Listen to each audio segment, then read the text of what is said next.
Hey everyone, I hope that you're heading into a new week and all is well. We're getting close to the end. We have this module and one more, so you're narrowing things down. I haven't heard too much as far as questions about the final paper or about the portfolio assignment. So please let me know if you have those questions. Email me directly so I can respond directly and in a timely manner. And let me know how things are going with the modules. I know that there's been some question wrong in one of the modules, and there was some confusion about making sure the postings were done on time. And make sure you're getting the original post, your response to the discussion board post, your initial one done by Wednesday at noon in the middle of the day. And then the last replies, the two replies, by Friday at noon. Now, there's been some confusion on the scoring.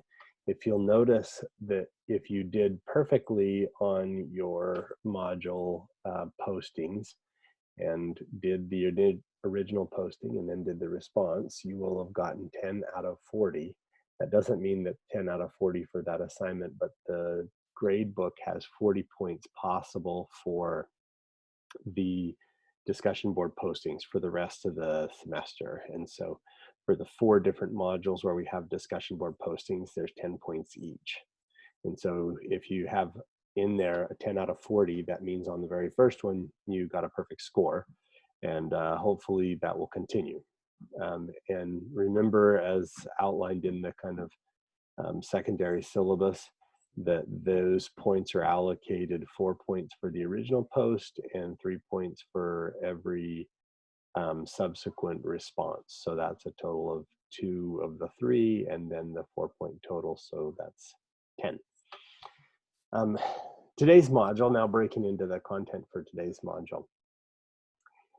Today's module could really be summarized by saying this is about having hard conversations, conversations that most of us are uncomfortable with, that most of us don't find easy.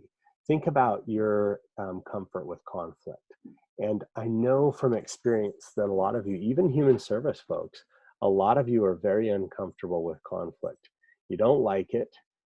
You try to shy away from it. You try to avoid it. And especially when I view in class and I ask people to raise their hands if they hate conflict, especially in my education sections, majority of the hands go up. And so for educators, for teachers, a lot of you became teachers because you want to help, and you don't want people yelling at you like you have if you're a therapist. And even therapists have a tremendous range of comfort with conflict. Not all of us like conflict, and we deal with it differently. Okay, so one of the things that you want to take away from this is that there is going to be conflict. You are going to have people that are going to come in and they're going to be angry. In one of the parts of the module, it talked about anger as a primary emotion. It gave you a really short snippet of something that I want you to pay close attention to. That when individuals have a lack of emotional intelligence, which is just the ability to recognize what's going on internally for us and the ability to name it and navigate it. When people don't have that, and that happens when people grow up in environments where there's not secure and strong attachment, where attachment isn't there and they don't have somebody to walk them through, I feel frustrated and upset. What does this mean? And where did this come from? And why is it there? When they don't have that, they grow up and they don't do a very good job as adults in recognizing what am I feeling and why is it there and what does it mean for me and how am I going to deal with it. And so sometimes, or oftentimes when that's the case, people resort directly to anger. And so their primary emotion that they go to quickly is anger because they feel something that makes them uncomfortable, and they jump right to anger. They go right to the anger point. So one of the things that's going to make people feel uncomfortable is when you're bringing them in to talk to them about their kiddo. And so if you're bringing a parent in and they're angry at you, remember that maybe they're not necessarily think you're a bad teacher or anything. It could just be that they're uncomfortable by the fact that you have called them in to talk about their kid and they're really stressed about their kid. And because don't have the emotional intelligence to tell you, I'm really stressed about my kid, what they do is they flail and they get angry and they are upset. And so one of the things to really important is that we can't take it personal in professional settings when people are upset at us, because they might be upset because they're scared. They might be upset because they're worried and they don't know how to articulate that. And so they get upset. You have to remember your role in that. You have to remember what your job is. And if you don't like conflict, if you detest conflict, the biggest mistake that you're going to have a tendency to make is to avoid it. Because in a professional setting, if you avoid the conflict, you're going to not deal with the stuff, and then that's going to get worse. So if you really don't like conflict, deal with it early. Address it early. As soon as you see it, address it. If you hate conflict, as soon as you see some sense of somebody being angry, you bring it up. And the ways to bring it up are simple. You just say, it seems like you're a little upset. Can you tell me what's going on for you? And so whether you're a teacher or a therapist, it doesn't matter. That question is a powerful question. It seems like you're upset. Can you tell me what's happening for you? And you articulate it in different ways. So you find ways to say, um, obviously something's bothering you by the level of anger that I'm seeing from you. I just want to understand what's going on so I can try to help. Can you share with me what's happening?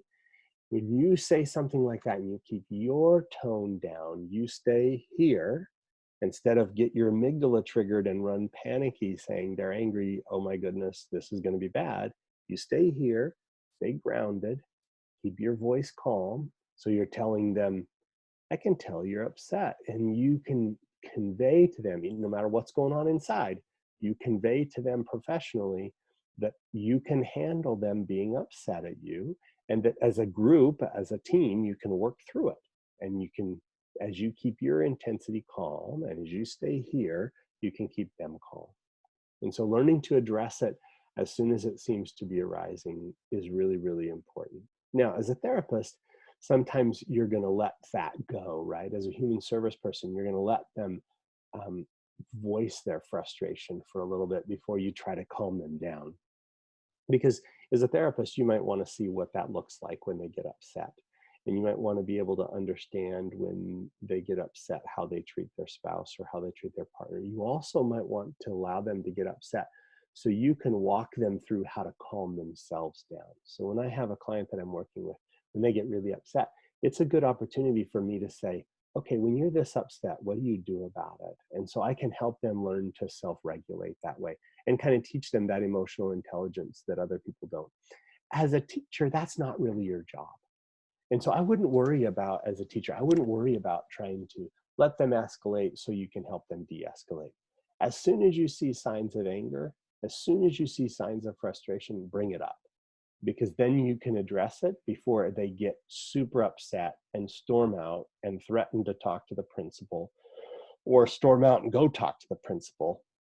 Okay, before it gets to that point, bring it up so you can do it. That's the same thing with diversity. And one of the reasons that we put diversity in this module together with conflict is because they're really hard things to bring up. If you think that what's happening with the person that you're trying to help is that they're being influenced or you're being influenced by a cultural difference, it's hard to bring those things up. It's hard to say, are you having difficulty trusting a bald white guy?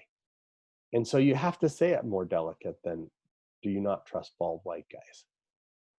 You have to be delicate. And I have this conversation with people all the time. Remember that the primary group of people that I work with are people who have been sexually abused. Most of the time that people have been sexually abused, it's by a guy. And so when I'm working with a young lady who's been sexually abused, I have to acknowledge that um, it might be hard to talk about that trauma to another man. But I have to be able to have the conversation so I can help her walk through, not all men are evil because that one man was, or that they can have a process or place where they can process that. And so it's important to recognize those characteristics. And those are really, really hard conversations. All conversations like that is really hard. The best thing for it, though, whether it's the diversity or whether it's the somebody seeming like they're angry, is bring it up. And we just have to kind of wade into it, knowing it's going to be awkward, knowing it's going to be uncomfortable. We just have to wade into the conversation. So the next thing that you're going to do is you're going to kind of practice some of those things. So I have a vignette that you're going to watch, and you're going to pick one person before you watch the video. You pick one person, and then you're going to focus your attention on that one person during the little snippet. It's about 5 minutes. During that 5 minutes, you're going to focus on that one person, and you're going to come up with a kind, supportive question that you can ask to that one person. So you can figure out what's going on for them. And you're just going to practice creating the awkward, difficult question.